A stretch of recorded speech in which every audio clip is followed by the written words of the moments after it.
आता सुरू होत आहे देशातील सगळ्यात मोठा खटला, आपकी अदालत रजत शर्मान सोबत।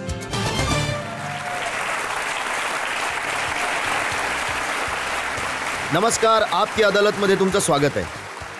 आपकी अदालत मध्ये आज सादर करूया एक असं व्यक्तिमत्व ज्यांना 55 वर्षांपर्यंत तुम्ही खूप प्रेम दिलं, तुमच्या प्रेमाने, लाडाने, मान सन्मानाने सुपरस्टार बनवलं।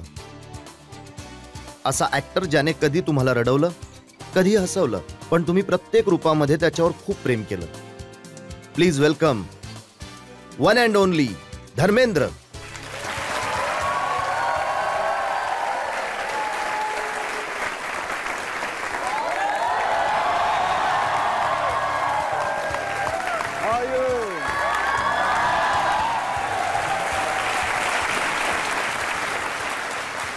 तर आपकी अदालतमध्ये आपल्याबरोबर सुपरस्टार धर्मेंद्र उपस्थित आहेत आणि आजच्या या खास खटल्यासाठी आपले जज आहेत एक सुप्रसिद्ध लेखक, विद्वान, चिंतक डॉक्टर वेद प्रताप वैदिक।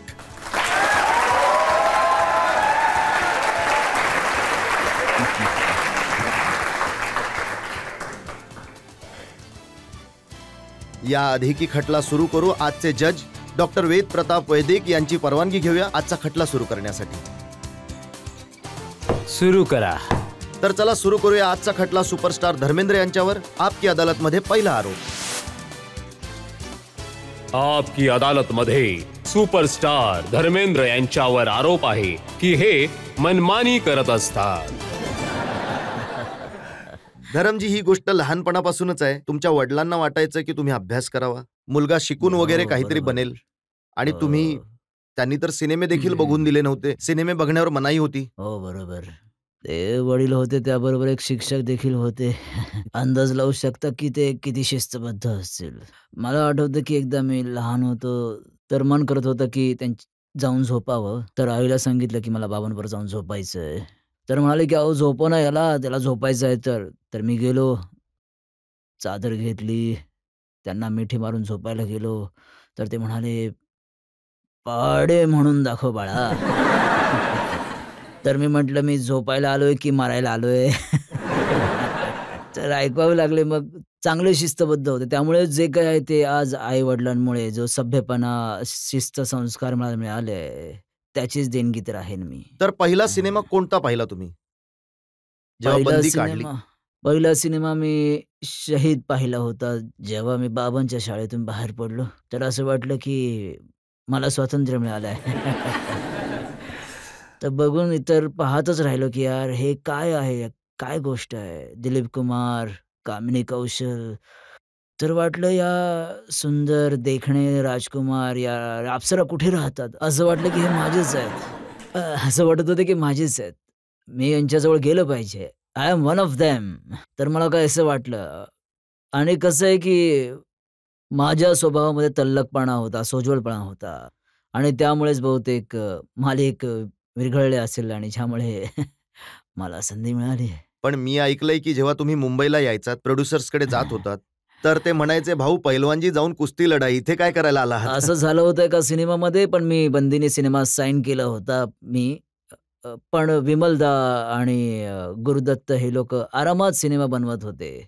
तर सिनेमा बनवण्यासाठी वेळ झाला, आणि बॉम्बेसारख्या शहरात मी एका मिडल क्लास कुटुंबातला माणूस कसं काय, आपल्या आयुष्याची गाडी तर चालवावीच लागते। तर इतक्यात नवीन शिमलासाठी मला बोलवण्यात आलं। तर माझी टेस्ट झाल्यानंतर म्हणाले की की मला हॉकी प्लेयर नाही, मला हिरो पाहिजे। तर मी म्हणालो की अच्छा जी, नसेल तर ठीक आहे। तर अशा प्रकारे खूप फायदा होत राहतो, चालत राहतं। पण सेल्फ रिस्पेक्ट कायम ठेवलं। काम मागणं काही वाईट नाहीये, आणि work is worship for me, कामाला पूजा समजतो मी। पण तुम्हाला कधी वाटलं की जर नाही टिकलो तर काय करायचं? हो, त्याचा किस्सा मी तुम्हाला ऐकवतो। जेव्हा मी मी थोडे पैसे कमवायला लागलो, तर फियाट गाडी घेतली होती मी, काहीतरी 18,000 मध्ये। तर माझा भाऊ अजित म्हणायला लागला की पाजी ती हॅरर घेतली असती तर चांगली झाली असती, त्या उघड्या गाडीमध्ये हिरो पण छान वाटतो। मी म्हटलं, अजित या इंडस्ट्रीचा भरोसा नाही भाई, जायचं तर नाहीये इथून, बनूनच जाईन काही ना काही। जर वेळ लागलाच तर मी याची टॅक्सी बनवेन, टॅक्सी बनवेन चालवेन, मग स्ट्रगल करू. तर अशा प्रकारची सेन्स ऑफ रिस्पॉन्सिबिलिटी सुरुवातीपासूनच होती. पण चांगले सिनेमे सुरुवातीला केले. तुमच्या सत्यकामची खूप स्तुती हो, झाली, हो, फूल और हो. पत्थरची खूप स्तुती झाली. बंदिनी सारखा स्वच्छ निर्मळ सिनेमा हो, तुम्ही केला. हो. हो, हो. पण नंतर हे जट यमला पगला दिवाना.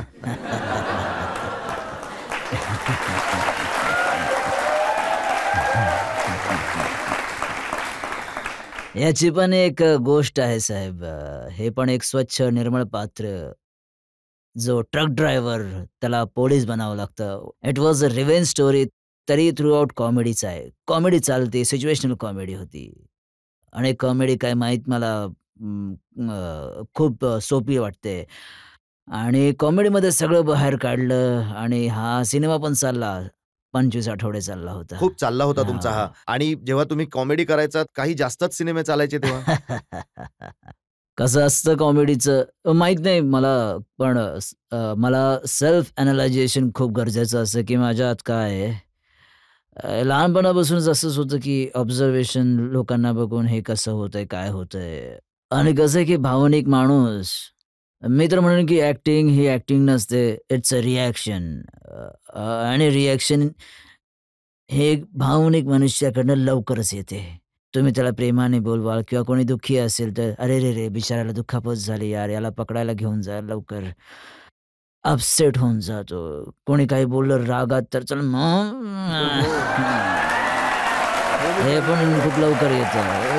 तर त्याचं ही रिॲक्शन आहे. रिॲक्शनच ही ॲक्टिंग आहे आणि रिॲक्शनला किती कोणत्या जागी मोजून मापून करायची आहे हे हळू-हळू सिनेमे शिकवतात आता आपल्याला. तुमच्या हां. रिएक्शनमध्ये कुत्ते खूप वेळा येतं. कुत्ते तेरा खून पी जाऊंगा. ते माहीत नाही एकदा आलं ते खूप प्रसिद्ध झालं यायचं तर नेहमी. पण एक एक यामुळे एक नाही, फक्त एकदा नाही, एक वेळा तर फक्त "अबे कुत्ते कमीने में तेरा खून पी जाऊंगा" आणि मग "इन कुत्तों के सामने मत नाचना बसंती." अरे नाही, नाही, नाही, नाही. हो, ते माहीत नाही विलन बिचाऱ्याला कुत्रा तर इमानदार असतो. मी यांना कुत्रा का म्हणालो ते वफादार नव्हते. तर हे जे डायलॉग्स आहेत, मी ऐकलंय की तुम्ही स्वतःच लिहायचात कुत्ते वगैरेवाले डायलॉग. नाही, नाही. असं काही नाही. डायलॉग तर इथे कित्येकदा आतमधून जेव्हा तुम्ही रोलमध्ये असता, तर काही गोष्टी ऑटोमॅटिकली तुमच्या हातून यायला लागतात. तर मी त्यांचा लगेच लाभ घ्यायचो आणि हा माझा सीन आहे, हे माझे डायलॉग्स आहेत. तर त्यामध्ये मागे-पुढे काही ना काहीतरी करायचो. तर खूप ठिकाणी आमचं कसं इंडस्ट्रीमध्ये प्रत्येक ॲक्टरला क्यू पाहिजे असतो शेवटला, की यार हा बोलला तर हा माझा डायलॉग सुरू होईल. तर एकदा विनोद म्हणतो, "पाजी शेवटचा क्यू तरी नीट द्या मला." तर कित्येकदा असं चालून जायचं. मग मी माझे डायलॉग स्वतःलाच सांगितले, की "नाही यार, शेवटचा शब्द काही असो, हे असं असे कोणते करायचं." 1-2 डायलॉग तुम्ही सांगू शकता, जे तुम्ही लिहिले असतील, तुमच्या मर्जीने म्हटले असतील? मी नोकर बेबीकामध्ये खूप काही लिहिलंय. त्यामध्ये माहीत नाही यांनी पाहिला असेल की नाही हा सिनेमा. पाहिलाय पाहिलाय. तर त्यामध्ये हिरोईन मला भाड्याने नवरा म्हणून आणते, जी लहानपणी लहानपणी तर माझी मंगेतर असते. नंतर मी परिस्थिती नाही बदलली तर तर मी म्हटलं, की "मी नवरा तर आहे, झोपू दे इथे बेडरूममध्ये." मी म्हटलं, "नाही, इथे नाही, नाही, इथे नाही. चला आत बाथरूममध्ये." मला धक्का मारून आत पाठवलं. तर मी यार बाथरूममध्ये तर आपण लहानपणी जो लुडो खेळायचा ना, डायस असतो ना, अ, तर मी डबिंगमध्ये पण ठीक करतो त्या कित्येकदा. तर माझा चेहरा इथे होता. मी म्हटलं, की चला बघूया काय नक्की करते काय ती.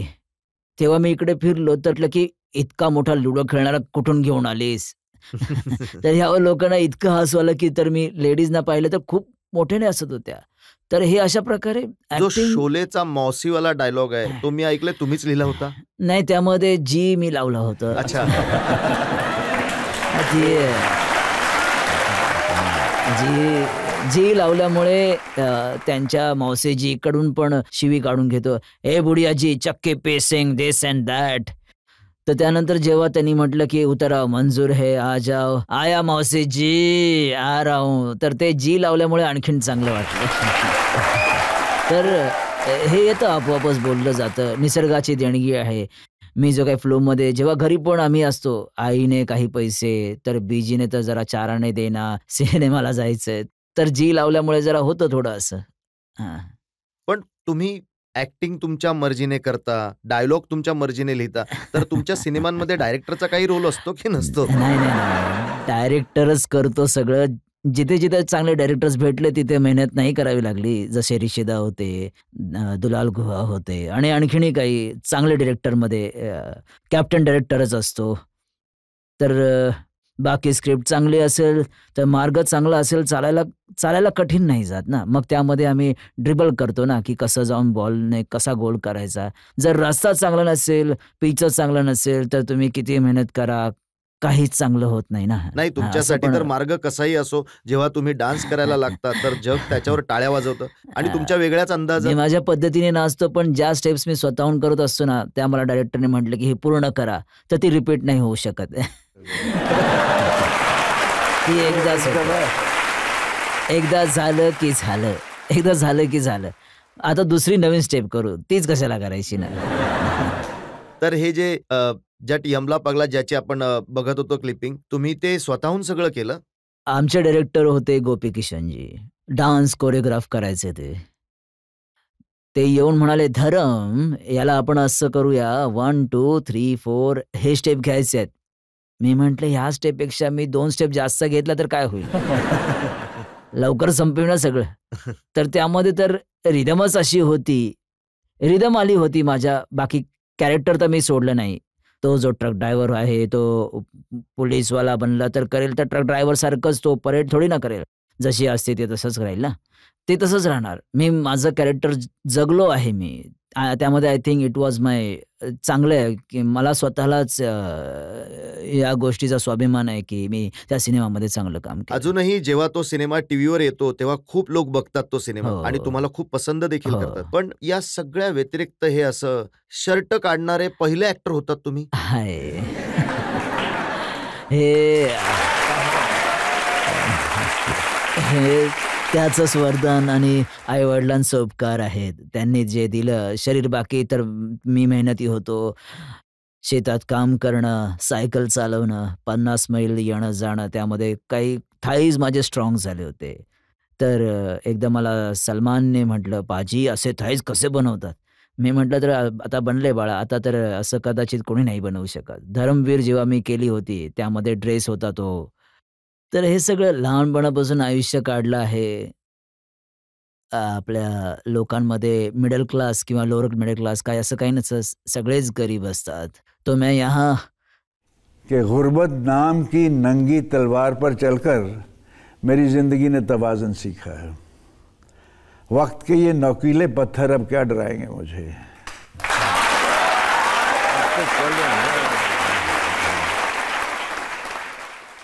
पण आजकाल सलमान खान शर्ट काढतात. जी. हां, तर ते एक अशी परंपरा चालू झाली आहे, की आता ॲक्टर बनण्यासाठी चांगलं शरीर, चांगला डान्स हे आवश्यक झालं आहे.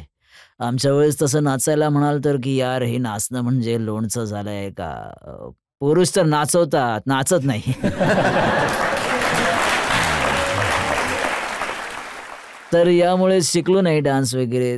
तरी मला एकदा माझे दिल भी मेरा हम भी तेरेचे डायरेक्टर अर्जुन हिंगोरींनी माझा चांगला मित्र होता. त्यांच्याकडे ₹10,000 असायचे तर त्यातला ₹5,000 मला द्यायचा एवढा चांगला मित्र होता. तर त्यांनी मला डान्स शिकवण्यासाठी पाठवलं. स्टँड सिनेमाजवळ एक स्कूल होतं, की डान्स शिक तू जाऊन सिंधी आहे. डान्स शिकावं लागेल त्याला ऐकायला कमी यायचं. तर म्हटलं, "हो, मी शिकेन जा."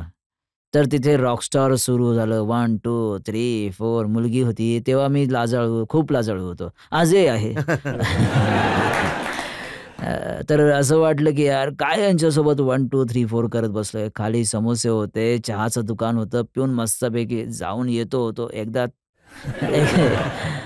एकदा 31st ची रात्र आली आणि त्यांनी म्हटलं बोलावलं मला सीसी क्लबमध्ये आणि सूट म्हणाले. मी म्हटलं, "माझ्याकडे सूट नाही माझ्याकडे." तर मी म्हटलं, की "तो सिनेमावाला घालेल." व्हाईट कलरचा चांगला सूट होता. घातला आणि माझी गाठ सुटली चर्चगेट स्टेशनवर. तर मी कोणाला तरी विचारत होतो, की "यार ही गाठ बांधा माझी." अ, त्यांच्याकडनं गाठ बांधून घेतली आणि क्लबमध्ये मग येऊन पोहोचलो. तर अर्जुन म्हटलं की करशील ना डान्स? मी म्हटलं हो करेन ना, करेन ना. तर खिमा त्यांची बहीण होती, ती जाऊन तिच्याबरोबर डान्स कर जा. बघू बघू कसा करतोय तो. जा, जा. तर मी गेलो आणि माझे पाय इकडनं तिकडनं, तिकडनं इकडनं. तर मी म्हटलं अरे खिमा भावाला नको सांगूस प्लीज. तर तिने सांगितले की नाही, नाही मी नाही सांगणार. अशा प्रकारे मी निघून गेलो. पण मी रिदमला काही ना काहीतरी करून पकडून ठेवायचो. 55 वर्षापूर्वी सुरू केलं होतं आणि आजही तुम्ही त्याच अंदाजामध्ये डान्स करता. कित्येक ठिकाणी मी दिल दिल में बंद कर दूं, दरिया में फेक दूं चाबी, असा माझा अंदाजच आहे. असं मी बदलत राहतो. असं नाही की मी सेमच करतो. मी बघतो की लाईन काय आहे, या लाईनचा अर्थ काय आहे, त्याचा फील काय आहे. तर इथे मी काय करू शकतो, मी बदलत राहतो. असं नाही आता ते की रफ्ता देखो रफ्ता आँख मेरी तो रोल केला आँख आहे. मेरी. हां आणि आणि आग जिससे लढी है वो पास मेरे खडी है. त्यामध्ये मी त्यांना म्हटलं होतं की मी क्राउडमध्ये डान्स नाही करणार. तर त्यांनी मी ती क्रेन लावली होती. वरती मी आणि रेखा, तर खालून सगळे. तर चांगलं गाणं झालं होतं, खूप छान झालं होतं. त्यात मराठीमध्येही होतं काहीतरी, अगं ये जवळ ये लाजू नको. तर सगळं सगळं काही करतो मी. मी काय ते फील करतो आधी, मग माझं अंग वगैरे मजा आपोआप येते चालू तुम्हाला? लागतं. हो, मजा येते. रवींद्रवर तर प्रेम करतातच सगळे. एक नाकारू शकत नाहीत मला. तर चांगलं झालं, पण चांगलं वाटलं मला. I am really grateful to this. This is love me so much. This is they respect me. I love them a lot. जे इथे लोक बसलेत त्यांच्या टाळ्यांवरून समजतंय की केवढं प्रेम लोक तुमच्यावर करतात.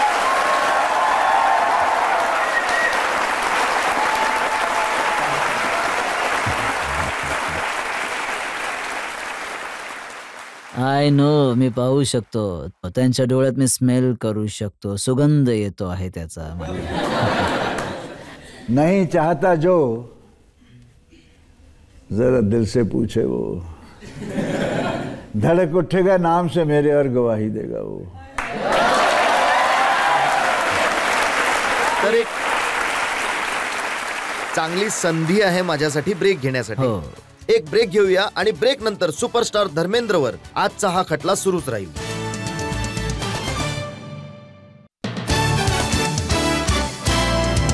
Welcome back.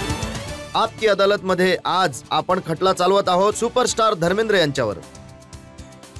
एक अशी व्यक्ती ज्यांना जगातल्या सगळ्यात हँडसम लोकांमध्ये समाविष्ट करण्यात आले.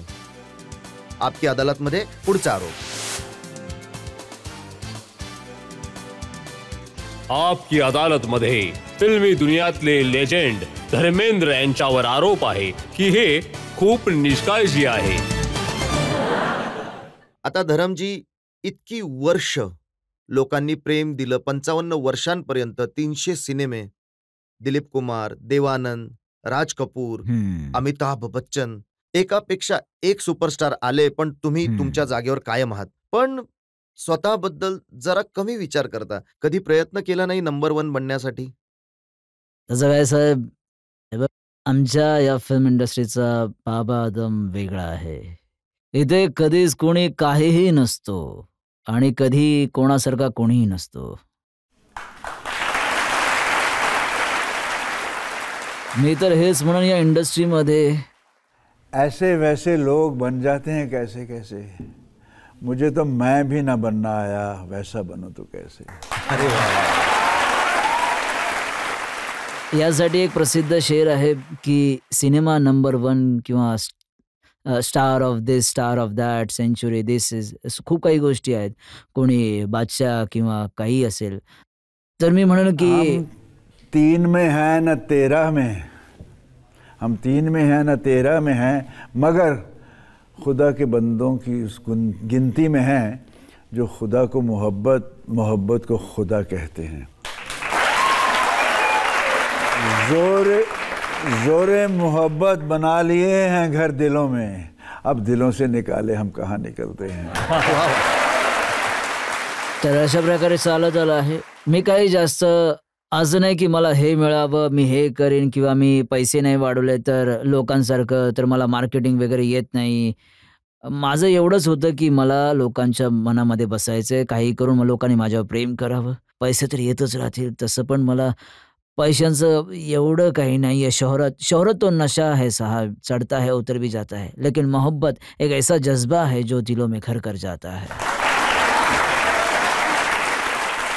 आता ज्या प्रेमाने लोकांच्या मनामध्ये आवडीने घर केलं आहे, तर आता ते काढू नाही शकत ना।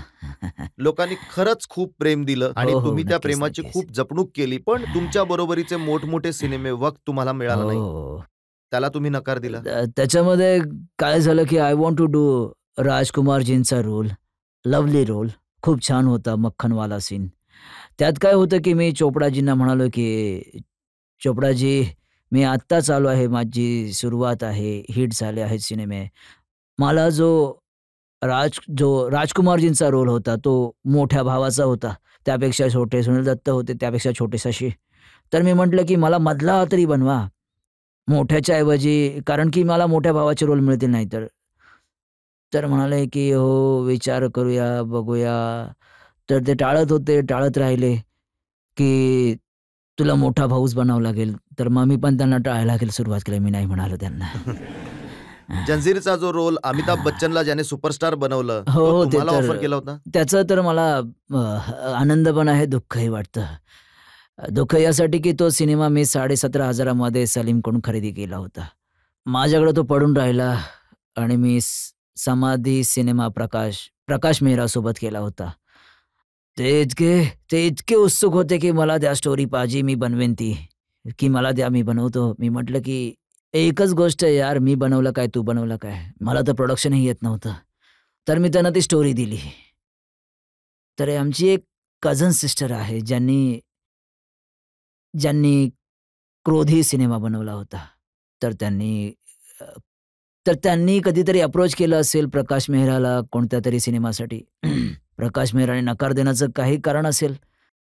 तर माझ्या बहिणीला मला काहीतरी अशी एक शपथ घातली येऊन, की हे असं केलंस तर हे होईल, हे केलंस तर ते होईल. अशा प्रकारचं इमोशनल बंधनात बांधलं मला. माझ्या घरातले होते, म्हणत होते की नको करूस. मला दुःख खूप झालं सिनेमा सोडून. पण तो सिनेमा सोडावा लागला मला याच कारणामुळे आणि या बहिणीच्या सांगण्यामुळे सोडला होता तो बहिणीने सिनेमा. सांगितलं की प्रकाश मेहरा बरोबर सिनेमा करायचा नाही. हो, नको करूस. त्याच खुन्नसमध्ये तिने त्याचा सिनेमा करू दिला नव्हता. अदरवाईज हा माझा सिनेमा होता आणि माझे केस छोटे-छोटे होते आणि रोज प्रकाश मेहरा म्हणायचा की असा सीन घेऊया. समाधी त्याच्याबरोबर केला होता. खूप चांगला सिनेमा हिट झाला होता.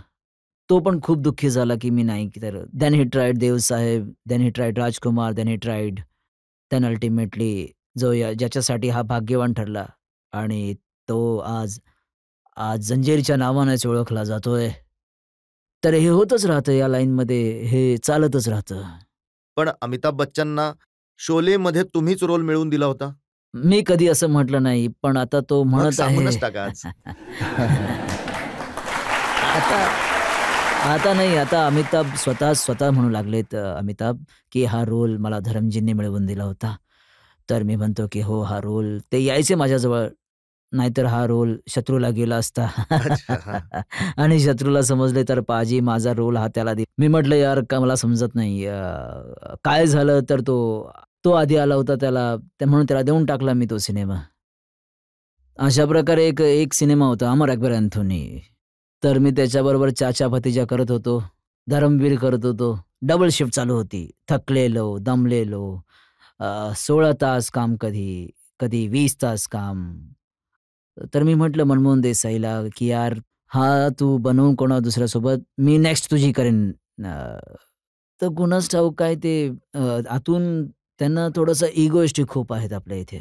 आणि इगो असा एक संसर्गजन्य आजार आहे की एकाला झाला की दुसऱ्याला लगेच होतो. की अच्छा असं आहे का? तर त्याने असं केलं तर मी म्हटलं की तर मी म्हटलं की नाही केली तर नाही करणार मी त्याच्यासोबत. मग एकदा का आपले मार्ग बदलले की मग बदलतात मग. मी सेल्फ रिस्पेक्टला नेहमी समोर ठेवलं आहे साहेब. पण हां, चांगला सिनेमा होता अमर अकबर अँथोनी. चांगला सिनेमा असेल तर काय फरक पडतो? जर तो देखील केला असता तर काय झालं असतं? इतकं सगळं सब कुछ पाकर भी हासिल जिंदगी कुछ भी नहीं. मैंने देखे हैं एक से एक सिकंदर खाली हाथ जाते हुए. इथे तर हे पण मिळालंय, ते पण मिळालंय, हेही मिळालंय. लोकांच्या मनामध्ये जे प्रेम मिळालंय त्याच्यापेक्षा मोठी गोष्ट काहीच नाहीये. यावरच जिवंत आहे. हे मिळवण्यासाठी मी इथं आलो होतो. पण शोले मध्ये अमिताभ बच्चनना रोल देऊन चांगलं केलं. तुमच्या दोघांची जोडी खूप पॉप्युलर झाली. आजही लोक गाणं गातायत, ये दोस्ती हम नहीं छोडेंगे. पण तो त्याच गाण्यामध्ये हसलाय, त्यानंतर हसलाच नाही. त्या गाण्यामध्ये त्याने हे पूर्ण केलं. त्याच्यानंतर कोणत्याच सीन नाही ज्यात माझ्यासोबत हसलं असेल, कुठेच नाही. मी म्हटलं अरे ही स्टाईल आहे, आपली आपली स्टाईल आहे. मी तर एकदम हसत खेळत होतो आणि तसंच असतो मी. पण त्या पूर्ण सिनेमामध्ये तुम्ही तर मस्करी करत राहिलात, तुम्ही तर हसवत राहिलात फक्त.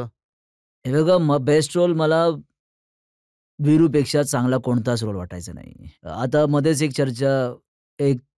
चर्चा उठली होती की मी तो करायचा, गब्बर करायचा होता मला ठाकूर करायचा होता.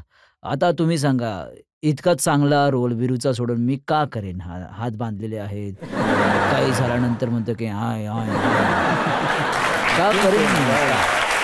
काय हिरोईनच्या पुढे कोई हसीना जब रूठ जाती है तो काय गाण्याची मजा आहे घ्या. आपल्या आयुष्याचा असा कलरफुल रोल. आणि वीरूचा रोल तर कदाचित यासाठी केला होता की समोर हेमा मालिनी होत्या. नहीं, इसलिए भी खूप गोष्टी असतात. आता खूप साऱ्या गोष्टी न सांगता देखील समजल्या जातात. काही गोष्टी सांगूनही समजावता येत नाहीत. ते जे इमोशन होतं ना तुमचं, ती इन कुत्तों के सामने मत नाचना, ते खरंच होतं. खूप साऱ्या गोष्टी या गोष्टीवर आधारित असतात की तुम्ही स्वतःवर जास्त लक्ष देत नव्हता. आता जसं जेव्हा तुम्ही प्यायला सुरुवात केली की तुम्ही थांबायचंच नाही. ते तर होतच. आता मी जेव्हा आरसा बघतो तर आरशाला म्हणतो की इश्क ने मारा तुझे शराब ने मारा, मिलता ना वरना कोई सानी तुम्हारा. और मैं भी जवाब दे देता हूँ खसियाना से होकर कि शराब ना होती, इश्क ना होता, ये जीना भी कोई जीना होता.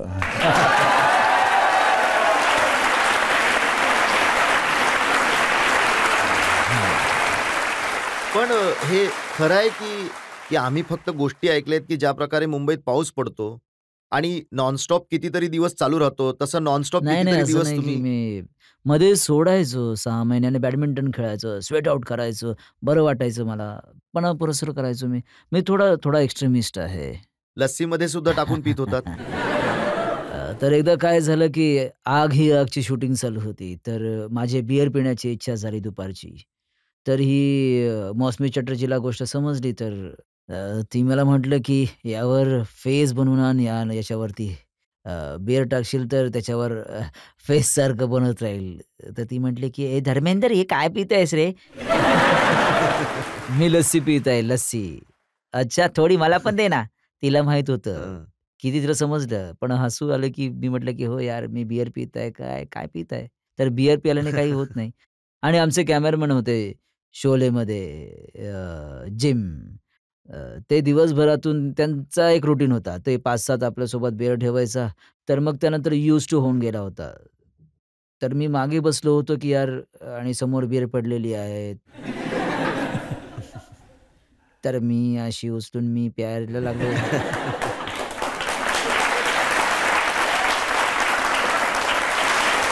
तर त्यानंतर पाहिलं की यार, तर थोडीच प्यायलो होतो. त्या प्रोडक्शनवाल्यानं म्हटलं की साहेब, जर आज 12 बाटल्या होत्या. तर त्यानंतर मी नाही यार, how it happen, I don't know. मग एक दिवस त्याने मला पकडलं आणि म्हणाला की अच्छा यू टेक ना. तर असं चालतं, आयुष्य एन्जॉय करत मी जायचं. तुम्हाला फिल्मफेअरच्या अवॉर्ड फंक्शन मध्ये पाहिलं होतं. हो, ते तर तुम्ही पाहिलं होतं. मी पण तुम्हाला पाहिलं होतं. पण मी तुम्हाला पिताना पाहिलं होतं. तुम्ही मला, आणि मी तुम्हाला बघितलं होतं की तुम्ही मला रोखून बघत होतात माझ्याकडे आणि मी माझी पित होतो. तर बसून आता फिल्मफेअरचं फंक्शन आहे, तर मजा घेतलीच पाहिजे ना. पण लोकांना तर हे जाणून घ्यायचंय की इतके पिणारे, ज्याला आपण कधी म्हणतो ना की हां. फिल्म इंडस्ट्रीतला सगळ्यात मोठा पिणारा, हो. पण जेव्हा तुम्ही रोल करण्यासाठी मैदानात उतरत होतात तेव्हा कोणताही परिणाम दिसत नव्हता. माझं लिव्हर खूप स्ट्रॉंग आहे.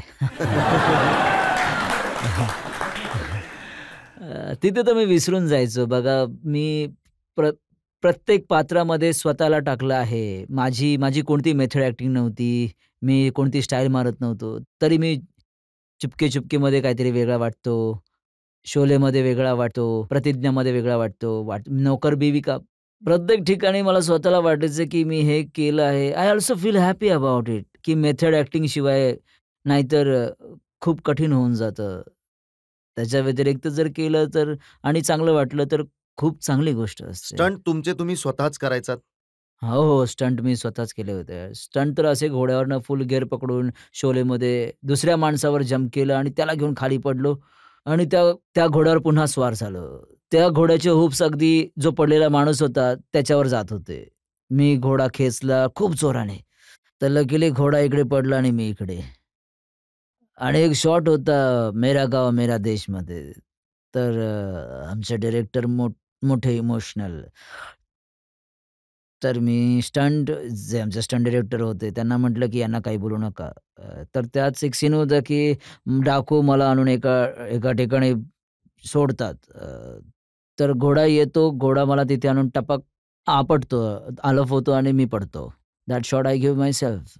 जर कधी तुम्हाला संधी मिळाली तर बघा. तर म्हटलं, की यांना पकडा, कुठे शॉट नको खराब व्हायला. तर जेव्हा मी पडलो तर ते ते उठले आणि म्हणाले, "धर्मेंद्र." तर त्यांना मागे घेतलं. "अरे यार, हे काय तुम्ही लोकं, घोडा हे काय?" म्हणाले, "साहेब, आम्ही विचार केला होता, की तुम्ही करू देणार नाही, तो करेल." तर अशा गोष्टी करायचो मी. यात मजा यायची. दिलेर पण होतो, गावामध्ये राहणारा होतो. तलावाच्या एक कोणत्यातरी एका मोठ्या वडाच्या झाडावरून उड्या मारायचो नाक बंद करून. माहीत नाही काय हाईट असायची आणि घरातले कपड्याचा वास घेऊन सांगायचे, की कोणत्या तलावातून आला आहे.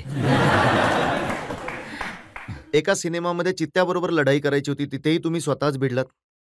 तो डुप्लिकेट थकून जात होता. त्या डुप्लिकेटला मी म्हटलं, की "चल बाजूला हो, मी करतो चल. तू असं काय करतोयस?" मग कोणी तुम्हाला समजवत नव्हतं, की इतके मोठे ॲक्टर, इतके मोठे स्टार, कुठे तुम्ही चित्त्याबरोबर बघा, भांडत आहात? पहिल्या दिवशी मी गेलो, देवर होतो डायरेक्टर. फर्स्ट डे 4 वाघ तोड उघडलेले माझ्यासमोर सोडण्यात आले आणि मी जीपवरून करतोय, "हॅ, हॅ."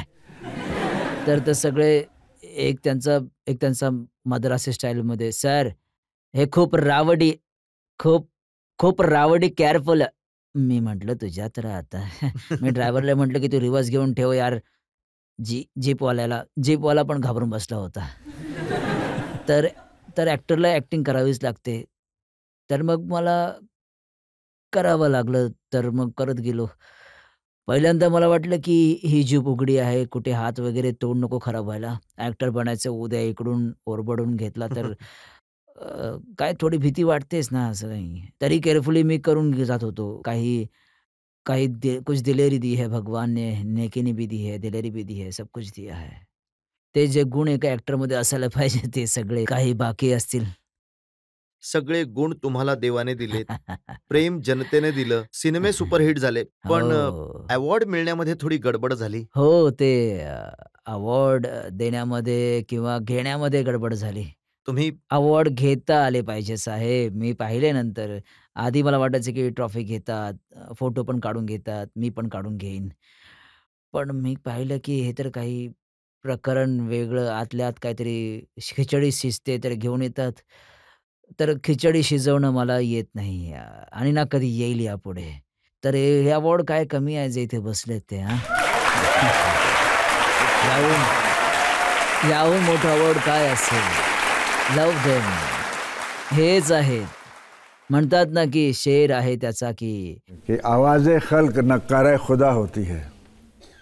तर हा त्यांचा आवाज ऐकतो तो. आणि यामुळेच मी एक लाईन सोडली पुढे स्वतःहून. मला पण लिहिण्याचा छंद आहे. कि आवाज़ खल्क अगर नक्कार खुदा होती है तो खिदमत खल्क भी इबादत खुदा होती है. त्यांची सेवा करा. मी माझ्या ॲक्टिंगच्या मार्फत त्यांची सेवा करतोय. तर हे माझे आवाज तिथे पोहोचवतात, की आमच्या धर्मेंद्रची काळजी घे बाबा. "ओ ते परमेश्वरा." तर म्हणत असतील. आज ज्यांचे प्रयत्न तर असतातच. जेव्हा पण मला कोणता अवॉर्ड मिळतो ना, तर मला कित्येकदा फोन किंवा लेटर येतात.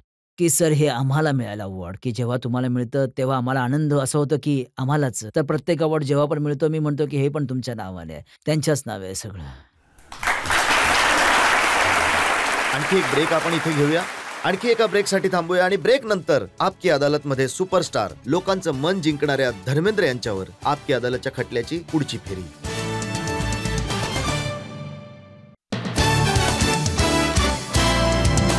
Welcome back. आपकी अदालतमध्ये आपल्या बरोबर आहेत film इंडस्ट्रीचे he man, film industry मधले सगळ्यात हँडसम धर्मेंद्र. आपकी अदालतमध्ये पुढचा आरोप. आपकी अदालतमध्ये फिल्मी दुनियेतले लेजेंड धर्मेंद्र यांच्यावर आरोप आहे की हे नेहमी प्रेमाच्या रंगात असतात. धरमजी, मी असं ऐकलंय की तुमचा फोटो स्वतःजवळ ठेवून उशाखाली ठेवून मुली झोपत असत. ऐकलं तर मी सुद्धा होतो. तुमच्या सौंदर्याचे भरपूर किस्से ऐकलेत. जया बच्चनने तुम्हाला ग्रीक गॉड संबोधलं होतं. दिलीप कुमार सारखे लेजेंड, असेल हे. त्यांनी म्हटलं की तुम्ही ही मॅन आहात. हो.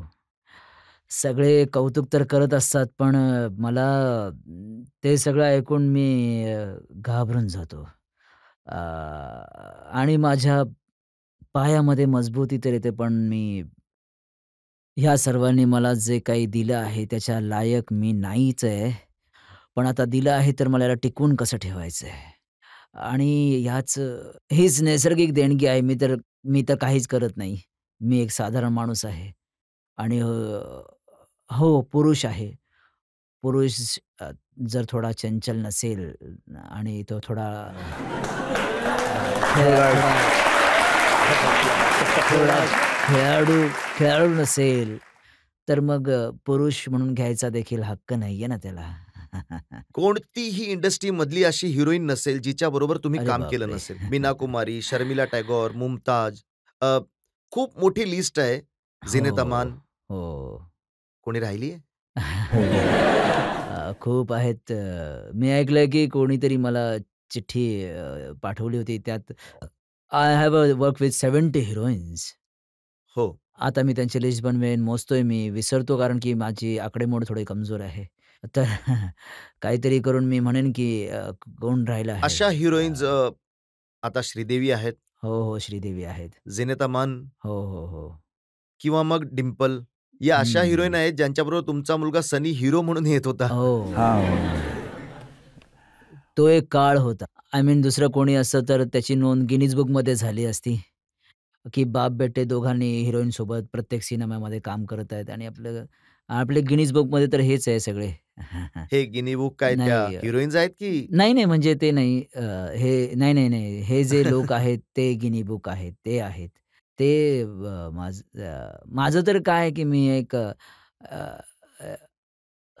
एक सिम्प्लिसिटी आहे. आणि जास्त रोमॅन्टिक आहात. अ, आणि सिम्प्लिसिटीमध्ये रोमान्स तर असतोच ना. भावनिक आणि भावनिकतेमध्ये रोमॅन्स असतोच. बिना रोमॅन्सचं तर तुमची काहीच जेव्हा सुरुवात झाली पहिला सिनेमा, त्याचं नावच हे होतं, दिल भी तेरा हम भी तेरे. हो, हो. हं. आणि तेच सातत्य अजूनपर्यंत चालू आहे. पी शराब बेहिसाब, न रखा माशकों का हिसाब, संभाला किसे नहीं, गिरने किसे दिया, मुझे मिला मेरी वफाओं का सवाब.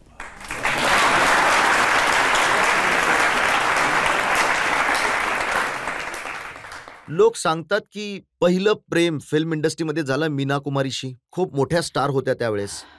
नाही, प्रेम नाही, मी फॅन होतो त्यांचा. ती खूप मोठी स्टार होती. मी नुकताच आलो होतो. मी तर एक फॅन म्हणून त्यांच्याकडे पाहत राहायचो आणि आता फॅन आणि स्टारमधलं रिलेशनला प्रेम म्हणत असतील, तर प्रेमच समजा. त्यांनी तुम्हाला शायरी करायला शिकवली. नाही, शायरी तर मी कुठे आता येऊन 2001 मध्ये काही फील झालं, की मी शायर आहे. कोणी काही शिकवत नाही. येतं तर आतूनच येतं ना साहेब. कोणी शिकवल्याने काही होत नाही. आणि त्यांनी तुम्हाला प्यायला शिकवलं. नाही, अजिबात नाही. मी मला लेडीज पिताना चांगलं नाही वाटत. त्यांच्या हातामध्ये ग्लास चांगला नाही वाटत. माहीत नाही काय आहे. ही महिला आहे. त्यांची त्यांची एक आपली आपली छबी आहे माझ्या मनामध्ये, की तेच आपली सभ्यता, संस्कृती आहेत. त्या आहेतच. Just look at them. यांच्या हातामध्ये त्यांच्या हातामध्ये त्या गोष्टी चांगल्या नाही वाटत. 2 किस्से आहेत मीना कुमारीजी आणि तुमच्या संदर्भात. एक तर रझिया सुलतानमध्ये कमाल अमरोहीने हँडसम धर्मेंद्रचं तोंड काळं यासाठी केलं होतं, कारण ते तुम्हाला पसंत करत नव्हते. आता तो रोल तर निग्रोचा होता. It's a good role. तर त्याला काळाच व्हायला पाहिजे. गोरा तर याकूत तर असू शकत नाही ना. Good role. याकूत उर्दूमध्ये त्याने खूप छान म्हटलं. आता तुम्ही जे म्हणत आहात ते पण योग्य असेल, पण ते माझ्या समजण्याच्या पलीकडचं त्या आहे. खूप पुरातन आमच्याही आधीच्या जमान्यातल्या गोष्टी आहेत म्हणून तुम्हाला विचारतोय. ते पाकीजामध्ये कमाल अमरोहीने तुम्हाला रोल यासाठी करू दिला नाही, की त्यातही मीना कुमारी हिरोईन होती? जेलस आहेत लोक यार. आ, आ, आता त्याच्या डिटेलमध्ये जाण्याने त्यांचा जे काही आहे ते कमी होऊन जातं. तर जितक्याही हिरोईन्स होत्या, हं, सायरा बानो, झीनत अमान, मुमताज, रेखा, हं, बरोबर. तर सगळ्यात जास्त सिनेमे कोणाबरोबर केले? सगळ्यात जास्त हिट जास्त कोणता तर सिनेमा होता? माझे हेमाबरोबरच सगळे 20-25 सिनेमे काही जवळपास सगळे सुपरहिट होत राहिले. जास्त तिच्यासोबतच केलेत. पण मी असं ऐकलंय, की त्यांच्याबरोबर जेव्हा सिनेमा तुम्ही करत होता, तेव्हा मस्ती थोडी जास्त करायचात? नाही, नाही. मस्ती तर मी प्रत्येकीसोबत करायचो. बहुतेक त्यांच्यावरची जास्त नोट झाली असेल. मस्ती काय, मस्ती तर ॲक्टरच्या आत हे विनोदी असणं, रोमॅन्टिक असणं, छेडछाड करणं, इमोशनल, रडू येणं, घाबरणं, सहन करणं, हे सगळे गुण असतील तर चांगलीच गोष्ट आहे ना. हे काही लहानपणापासूनच होते आणि मोठं होत, होत गेलो तसे वाढत गेले. मग वाढत गेले तर वाढतच गेले. तर त्यावेळी ते पेपरमध्ये बातम्या छापत होत्या. त्यात लिहायचे, की खूप मुश्किलीने धर्मेंद्रला भेटली हेमा मालिनी. नाही ते मिळणारच असं ते मुश्किलने तर नाही, पण सोपंच होऊन जातं. तर असे काही किस्से होते, की जेव्हा तुम्ही त्यांच्याबरोबर सेटवर असायचात, तेव्हा त्यांचे पालक यायचे, त्यांच्यावर पहारा करायचे. एखाद्याच्या प्रत्येक गोष्टीच्या तपशिलात जाण्याने माझ्या मते र रजतजी त्यांचं सौंदर्य कमी होऊन जातं. ज़ाती ज़िंदगी रहे पोशीदा, इसी में इसकी खुशनुमाई है. हो जाती है नीलाम चौराहे पर सरेआम जब जब आई है.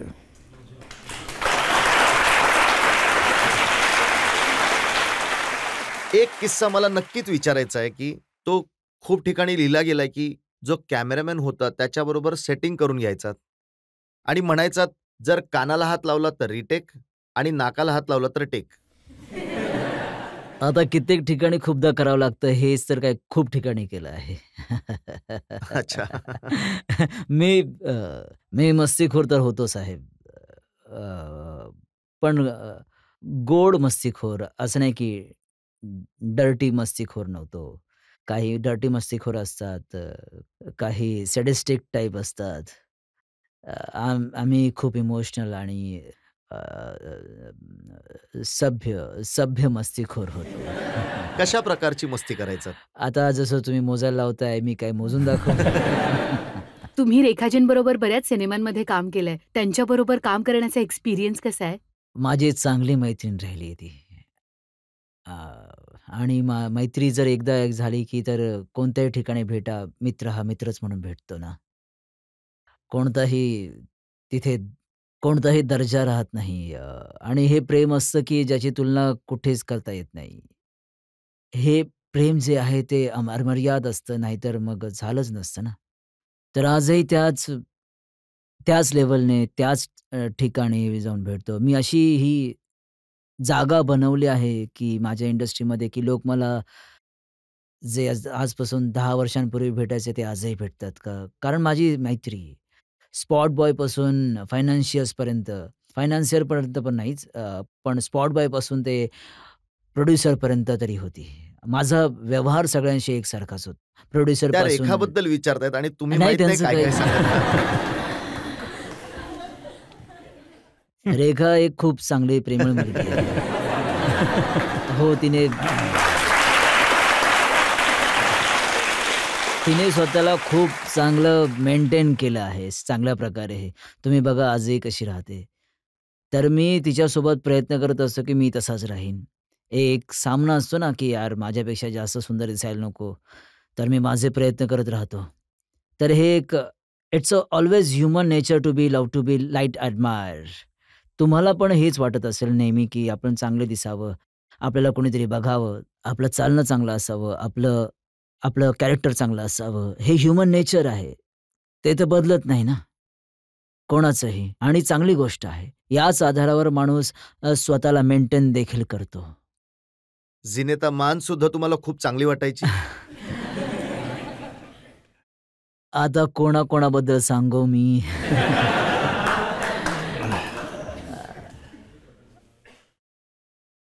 तुम्ही तर माझी पोल खोलताय. सगळ्या सगळ्या सगळ्या माझ्या मैत्रिणी आहेत, चांगल्या मैत्रिणी आहेत. एक चांगला वेळ घालवला आहे प्रेमाने भरलेला आणि आनंदी आहे. मुमताज बरोबरही तुमची जोडी खूप हिट होती. Mamu was also great. She is a nice lady.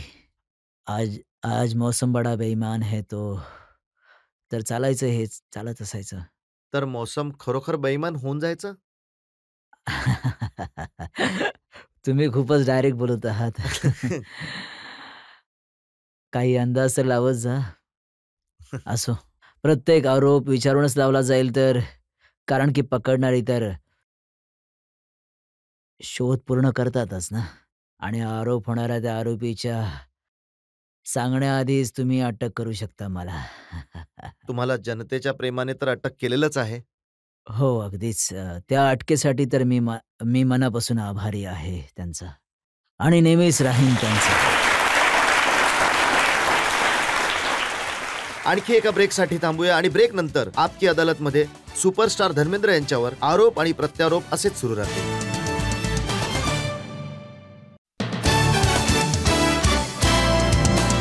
Welcome back. आपकी अदालतमध्ये आज आपले पाहुणे आहेत सुपरस्टार धर्मेंद्र ज्यांनी 55 वर्षांपर्यंत तुम्हाला एंटरटेन केलं. आपकी अदालतमध्ये पुढचा आरोप. आपकी अदालतमध्ये सुपरस्टार धर्मेंद्र यांच्यावर आरोप आहे की राजकारणामध्ये हे फिट बसत नाही. धरमजी, तुम्ही तब्येतीने फिट, ऍक्टिंगमध्ये फिट, डान्समध्येही फिट, प्रत्येक डायलॉगमध्येही फिट. हे राजकारणामध्ये अनफिट कसे झालात? मी राजकारणाबद्दल कधी फार विचार केला नव्हता, कधी येईल मी त्यात. मी स्वप्नातही विचार केला नव्हता, पण माझ्या काही भावांनी मला भेटले. मी म्हटलं, "यार, तिथे चांगले लोकं कमी असतात."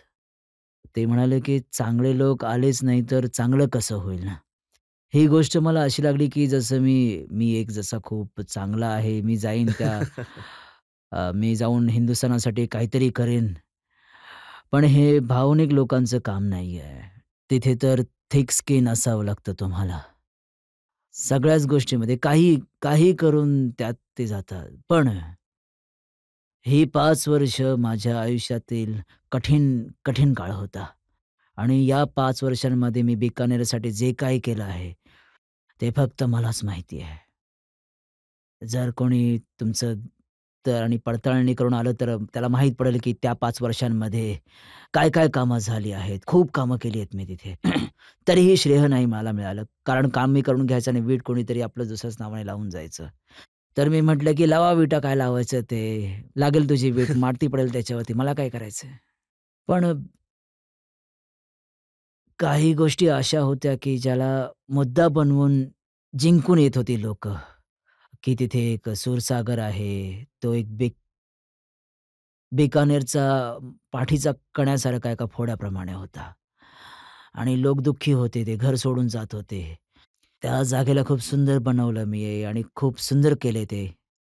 आता लोक खुश आहेत, परत येत आहेत. घरांच्या किमती वाढल्या आहेत. रस्ते वगैरे ते सगळं सगळं खूप काही केलंय मी. पण खूप कठीण काळातून गेलो मी. मी जेव्हा मी हो म्हणालो होतो त्यावेळेस मी बाथरूममध्ये काचेवर माझं डोकं फोडून घेतलेलं. जहाँ रूह सहमत नहीं वहाँ उसकी रहमत नहीं. माझा आत्मा सहमत नव्हता. मी मान्य केलं. यासाठी सहमत नव्हतात कारण तुम्ही म्हणायचात ऍक्टिंग माझी प्रेयसी आहे. हो, बरोबर. तर राजकारण तुमची सवत झाली. नाही नाही नाही, अगदी बरोबर बरोबर म्हटलं. आता मी कुठेतरी वाचलंय की तुम्ही म्हटलंय की आता परत तुम्हाला निवडणूक लढण्यासाठी कोणीतरी सांगितलंय की पुन्हा एकदा निवडणूक लढा. कोणी म्हटलं? हे पेपरमध्ये छापलं होतं. मग तुम्ही म्हटलं की कोण मूर्ख माणूस हा, पुन्हा हे निवडणूक खरं. लढेल. अगदी हे मी म्हटलं होतं. हा. अडचणी कदाचित लोकांना माहित नाही की फक्त राजकारणातच नाही, ऍक्टिंग मध्ये सुद्धा अडचणी तुम्ही झेलल्या आहेत. हकीकत मध्ये 19,000 फूट उंचीवरून तुम्ही हो हो, Khardung La highest road in the world, ऑक्सिजनची कमी, तिथे पण काम केलं मी. आमचे मेकअपमॅन तर खूप लोक आजारी पडले होते. आमची स्किन फाटली गेली होती. खरोखर जे जे सैनिक मी पाहतो कसे काम करत असतात. आणि तिथे LMG घेऊन पूर्ण पर्वतावर चढून आम्ही उतरलो. माझ्यासोबत तो मॅक जो सांबा बनला होता, तो एक आणि आणखीन 3 माणसं होती. तर चेतन साहेबांनी म्हटलं, की "तुम्ही तिथे जाऊ शकता धर्मेंद्र. तुम्हाला झूम घेऊन तुम्ही जाल तर तुमच्यासोबत दुसरे पण येतील." आता तिथे गेलो तर जो मॅक होता, तो सांबा, तो काय म्हणतो, की "ई, ई." मी म्हटलं, "अरे यार, याला काय होतं यार?" आम्ही पूर्ण गणवेश घातला होता, पाणी पण सोबत नाहीये. हो. बघा तर माझ्या जी माझ्या बॅग होती ती त्यात काहीतरी वाजत होतं. ते एक छोटंसं सफरचंद होतं. ते त्याच्या तोंडामध्ये असं कुस्करलं जाऊन. तर ठीक झाला. मी म्हटलं, "आता सांगून जाऊ शकतो की नाही परत चल, नाहीतर तू मरशील." तर म्हटलं, "नको यार, ते चेतन साहेब काय म्हणतील?" मी म्हटलं, "चेतन साहेबांना मी सांभाळेन, तू असं नको येऊस." पण मी अशा प्रकारच्या अडचणीतून देखील आम्ही काम केलंय. तर गुलामीमध्ये राजस्थानमध्ये ऐकले की 47 डिग्री टेम्परेचरमध्ये. हो, हो. ते 47 मध्ये मी केलं तर होतं. पण काम जे आहे यालाच तर पॅशन म्हणतात ना, यालाच तर ती आग म्हणतात, की काम करायचं आहे. कुठेही चला, रस्ता जाईल तिथे चला. तर कामामध्ये मजा येते. विसरून जातो, की गरमी काय आहे, थंडी काय आहे, ऑक्सिजन आहे की नाही आहे. हे पॅशन होतं म्हणूनच तर इतके इतके वर्ष मी काढू शकलो. आजही तसंच आहे. आजही मला वाटतं, की मी न्यूकमर आहे कोणीतरी. आजही मला शिकायचं आहे. आज पण मला चांगला शॉट द्यायचा आहे. आज पण मला चांगलं चांगलं करू शकेन. हे सगळं सगळं का करत आहे? जेणेकरून जे स्थान, जे प्रेम मला मिळालंय ते ते तसंच टिकून राहावं. मला कोणतीही शोहरत तर समुंदर शोहरत के साहिल नहीं होते. मैंने देखे हैं एक से एक तैराक डूबते यहाँ. हाँ, डूब जाते हैं. तर हे तर त्यांच्या व्यतिरिक्त पण हेच आयुष्य आहे. जर नाही केलं तर चालत राहा. मी एक मला स्वतःला हिंमत देण्यासाठी यांनाही स्फूर्ती घेईल. एक फेहरिस्त म्हणजे लिस्ट. फहरिस्त कारनामों की अपने थमाकर हाथ में वक्त के. आपण म्हणतो ना, की समयाबरोबर चला, समयाला घाबरा, समय असेल तर हे करा. मी समयाला सांगतोय. फहरिस्त कारनामों की अपने थमाकर हाथ में वक्त के तामील हो हुक्म दे दिया है.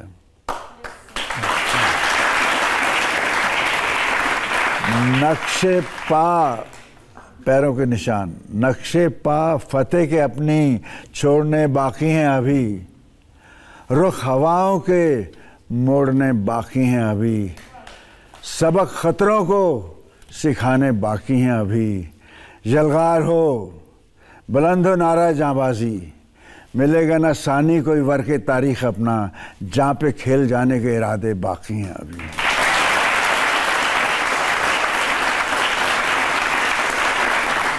हम ये कहते हैं आज धर्म से, धर्म सा दूसरा नहीं है दुनिया में धर्म से.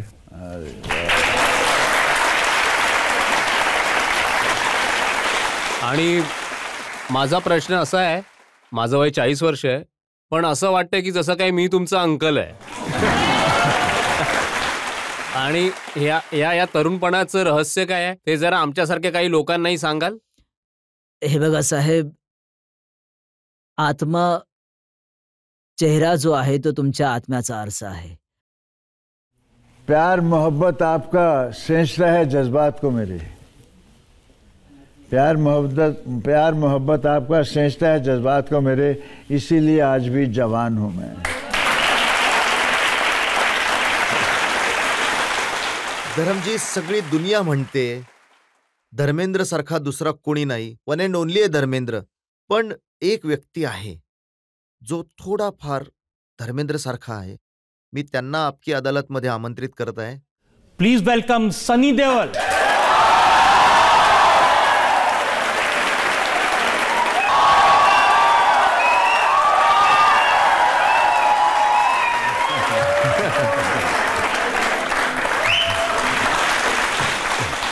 हे सरप्राईज आहे तुमच्यासाठी. अरे अरे हवयू हवयू.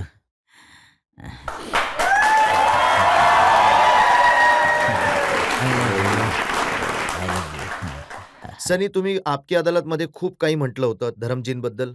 पुन्हा एकदा तुमच्या हो. डोळ्यात पाणी आहे, इमोशन्स आहेत. काय म्हणायचंय तुम्हाला? मी मागे बसून सगळं काही पाहत होतो. हा. खूप चांगलं वाटत होतं, खूप चांगलं वाटत होतं. काही लोक आगाऊ होते इथे, काही खोडकर होते. त्यांना मी नंतर बघेन. पण इतकं सगळं प्रेम, जसं पप्पांनी म्हटलं की आम्ही जे आहोत, कारण की आम्ही तुम्हा सगळ्यांच्या मनामध्ये आहोत. आणि ते मला जिथेही आम्ही जातो तिथे हेच दिसत असतं. आणि तुम्ही लोक सोबत आहात आमच्या. माझी इच्छा आहे की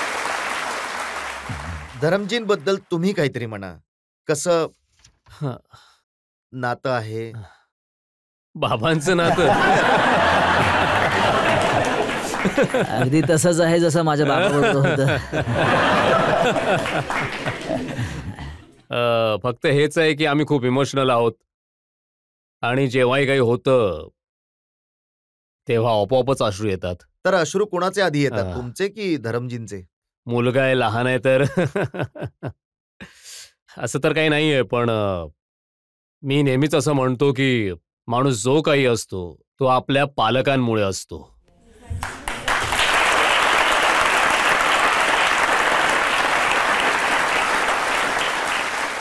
मला तर आणि जे धरमजी तुम्हाला काही- सांगायचंय की मी यांच्याशी खूप चर्चा केली होती तुमच्याबद्दल. तुम्ही हो. खूप भाग्यवान आहात की तुमच्याजवळ सनी सारखा मुलगा आहे. हो. कारण की प्रत्येक बापाची ही इच्छा असते की त्याचा मुलगा त्याच्याहून वरती जावा, त्याच्याहून मोठं स्थान त्याने मिळवावं. हे एक नातं आहे की एका बापाचं ज्याची इच्छा असते की माझा मुलगा माझ्याहून मोठा व्हावा. आणि मला विश्वास आहे की माझी मुलं माझं नाव राखतील, उंच करतील. ही एक अशी संधी आहे की जिथे आपण आता आपकी अदालतची ही आरोपांची मालिका इथे थांबवू शकतो. पण एका ब्रेकसाठी थांबूया आणि ब्रेक नंतर ऐकूया आपकी अदालतमध्ये आजचे जज डॉक्टर वेद प्रताप वैदिक यांचा निर्णय आजच्या खटल्याबद्दल.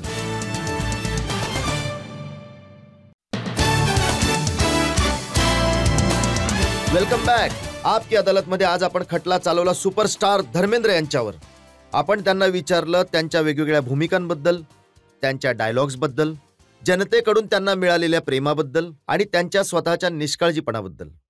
आता वेळ झाली आपकी अदालतमध्ये आजचे जज सुप्रसिद्ध विचारवंत डॉक्टर वेद प्रताप वैदिक यांच्या निर्णयाची. आजचे वकील श्री रजत शर्मा यांच्या अदालतमध्ये जज बनण्याची संधी मला कितीतरी वेळा मिळाली आहे. देशातले आणि विविध क्षेत्रातले मोठमोठे लोक या अदालतमध्ये येतात. परंतु खरंच आज धर्मेंद्रजींचा खटला खूपच उत्तम होता. इतका साधेपणा, इतकी विनम्रता धर्मेंद्र सारख्या एका महान कलाकारामध्ये मला इतर कुठेही बघायला मिळाली नाही. खूपच कमालीची विनम्रता आणि साधेपणा तुमच्या जीवनात आहे. आणि तुमची शायरी ऐकून तर मी तर थक्क झालो. मी हे समजतो आणि ही अदालत तुम्हाला निवेदन करते की तुम्ही भूमिका तर खूप केल्या, पण आता शायरीसाठी तुम्ही जर मुशायरांमध्ये सहभागी झालात तर भारतच नाही, जगातल्या इतर देशांमध्ये सुद्धा तुमचा शंखनाद होईल.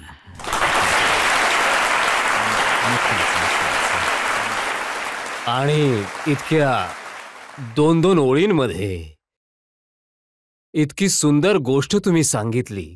त्या गोष्टींमधून हा परिणाम मिळतो की तुम्ही एक महान फिल्म स्टारच नाही आहात, एक खूप चांगले माणूसच नाही आहात, पण तुमच्यात देवत्वाचा वास आहे. अरे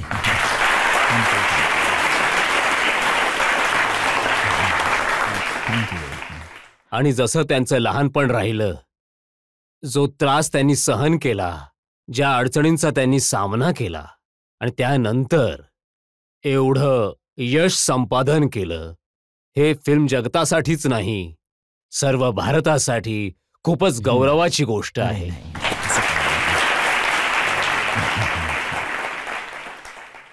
ही अदालत परमेश्वराला प्रार्थना करते की धर्मेंद्रजींना 100 वर्षच नाही, परंतु जी प्रार्थना करतात सकाळी, जीवेम शरदशतकं शृणुयाम शरदशतम प्रब्रवाम शरदशतमदीना, आणि त्याच्याही पुढे 100 वर्षापेक्षा जास्तही आयुष्य द्यावं. तुम्हाला खूप खूप शुभेच्छा. आणि तुमच्यावर जे आरोप लावले आहेत त्यांच्यातून तुम्हाला निर्दोष मुक्त करण्यात येतात. आज मी आयुष्यातला सगळ्यात मोठं बक्षीस घेऊन जात आहे. हे तुमचे शब्द खूपच सुंदररित्या तुम्ही माझ्याबद्दल लिहिले आहे. मी तुमचा अगदी मनापासून आभारी आहे. तुम्ही शायरीबद्दल बोललात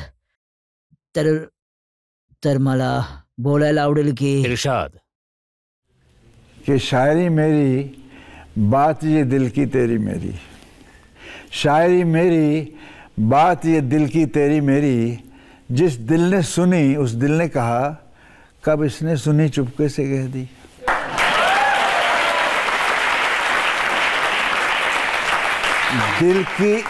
दिल की हर दिल को छू गई, दिल ने दिल से जब भी दिल की कह दी. क्या बात, वाह. तुम्हाला मुक्त केलं जातंय. माझी इच्छा आहे की अशा न्यायालयामध्ये मला रोज बोलवलं जावं. याच अपेक्षेने, याच विश्वासाने की धर्मेंद्रजी अशाच प्रकारे जनतेला एंटरटेन करत राहतील, लोकांचं प्रेम मिळवत राहतील, आदर आणि सन्मान मिळवत राहतील आणि आपल्या शायरीने लोकांची मनं जिंकत राहतील. आजचा शो इथेच संपवत आहोत. पुढच्या आठवड्यात आपली भेट होईल एका नवीन व्यक्तिमत्वाबरोबर. तोपर्यंत नमस्कार.